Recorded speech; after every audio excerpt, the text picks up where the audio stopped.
Hello tanks and tankettes, and welcome to a viewer replay, and also a bit of an experiment because I've been trying out some different video editing software over the last few days. I've not just been, not doing stuff, I have actually been tinkering away, and this is as far as I've gotten with any of the programs I've tried. I tried a couple of different ones, but the reason why I've been looking at different programs is because the one I have been using up till now, Vegas, or rather Vegas Movie Studio, it's got certain limitations that are just a bit vexatious, and also it's got certain persistent bugs which are also vexatious. And although it's gotten me thus far, I would like to get something a bit more reliable to use from this point forward, because it's getting a bit frustrating when it even starts dropping frames on 30 FPS videos. I've got absolutely no idea why it would do that, but it has been doing that, and so I think it's time for something new. So anyway, on to the replay. This is Troll for Hire in the Emil I, the tier 8 heavy, the first of the Swedish heavies, and he's got some pretty good matchmaking, as you can see. Now, you'll notice something a bit off about this. More specifically, you should notice something a bit off about Troll for Hire's aim. And, well, you know how sometimes streamers and YouTubers will joke that somebody must be playing with a trackpad because they're playing so badly? Troll for Hire is here to show us all that it is in fact possible to play reasonably well with a trackpad, although of course it has its limitations. I'm not saying I recommend it, but in Troll for Hire's case, the mouse that he was using with his laptop broke, and whilst waiting for a replacement, he continued to play World of Tanks with his trackpad, and I'm not sure if that was the wisest decision, but if his games were anything like this one, apparently it's possible to get by. So, even playing with a trackpad is not really an excuse for playing terribly, because you can still play well with a trackpad. It's just going to be more awkward. So he's put himself in this is quite a forward position. He knows he's not going to get shot in the back, but potentially in an autoloader, in most autoloaders, you don't want to get yourself so far forward that you don't have anywhere safe to retreat to. Now, this isn't like the 5100 with its really long reload, but if he were to be rushed right now, he'd be in trouble. However, there's nothing that can really rush him so much. The T-69 and the T-29 have got their own problems with the tank destroyers that are facing them along the A and B lines, and he doesn't really have anything to worry so much about from the other side, although having said that, of course, the IS-6 has turned up. And that thing, well, the armour is, of course, just troll enough to be a bit of a problem, but the gun on the IS-6 is also fairly troll, and so that guy, despite having had the chance to fire at Troll for Hire twice, missed both times. So he's managed to get away with only taking one hit so far, although that one hit did incapacitate one of his crew members. So he's got to reload again. He's up to a relatively modest 1600 damage. It's not bad, but for being top tier, you want to be ideally doing a bit better than that. And so with the clip now reloaded, he can go for this T-29. So there's one in. There's two. Side armour. This is, really nice, easy shots. That guy completely missed his shot as well, but it would have been a not fully aimed shot. And there we go. Actually manages to kill him completely. So that was a very nice clip. So that just leaves that T-69 there, even. Although there is still at least one tank destroyer further back, if not more.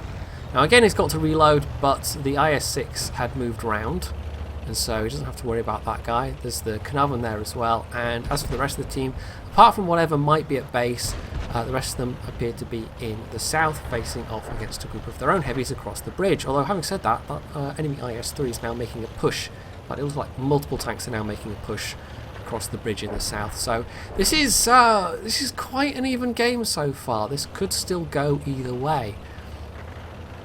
So the tank destroyers that were on the A and B line unfortunately got knocked out, well, at least one of them by the 90B up there.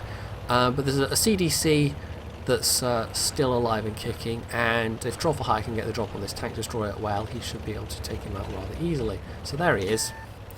And this, of course, being not the UDES, this is the tier 7, he doesn't have the hydropneumatic to work with, which is a help and hindrance in the Swedish tank destroyers, depending on what kind of situation you find yourself in.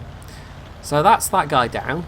10-11, this is still very, very close. The IS-6 still alive, IS-3's alive, Tiger 2's alive, the Carnarvon's alive, and a Super Pershing as well, so these are all things with quite a lot of armour. So, this is the point where, I mean, he gets very lucky here. The fact that it's the IS-6, I think the fact that it... I'm not sure where it pinged off exactly. It was either the turret or maybe the upper front plate. But with his penetration, that was probably more likely to happen than if it had been the IS-3 or the Tiger 2 firing at him. But just charging across the bridge like that, there's not really a lot you can do except wiggle and hope for the best. And yeah, he could have taken the hit, but why bother taking the hit if you don't have to? So he knows where the IS-6 is. He could try and get his front and hope for the best with the surprisingly bouncy but not that reliable IS-6 armour, which is a good assessment of the 252 as well. I'm still working on getting a good game for the 252.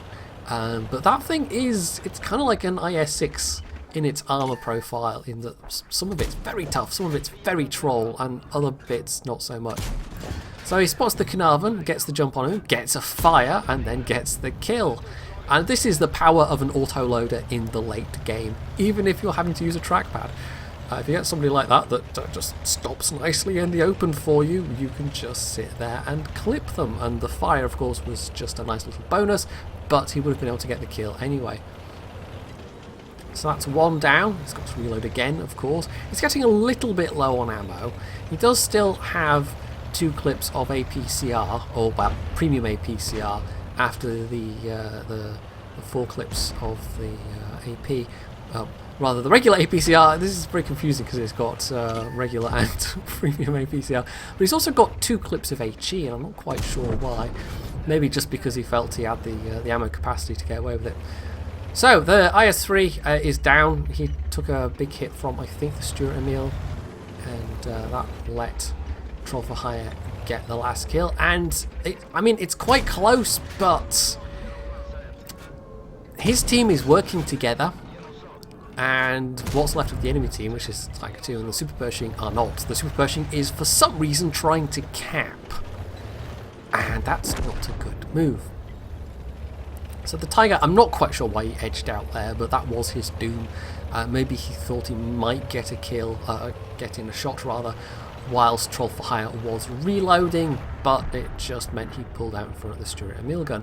Now the Super Pershing does actually manage to finish off the CDC, who was a one-shot, but he's just screwed, like, unless he gets incredibly lucky with RNG and Troll for Hire just cannot pen him. And this is a pretty good range for Super Pershing armour. For, you know, having your front armour against somebody and forcing them to aim for weak spots. Troll only penned 1 shot there, but Troll's not the only one with the gun pointing at him. So there we go. The Stuart Emil gets the final kill, and that's an ace tanker with a first gun mark. So that's not bad. It's over 6,000 damage done with a trackpad. Now I hasten to add, I do not recommend this as a thing. Don't go and play your games with a trackpad. And there we go, top of the team, 1700 XP almost. But it's still possible to get results. It's just, it requires a bit of luck, I guess, and it also requires you to be a decent player to begin with. Terrible player on a trackpad is probably going to be even worse than if they were playing with a mouse and keyboard. But I'm sure even a good player can get by if need be on a trackpad, but why would you? So hopefully Troll for Hire has his mouse by this point and no longer has to suffer along with a trackpad. But yeah, just for the novelty value of that one alone, I thought it was quite entertaining. So hopefully you've enjoyed this game, and if you have, you can hit the like button. You can leave any comments below letting me know even what you think of the video quality, if nothing else. You can subscribe to the channel if you haven't already, and as always, stay tuned for more.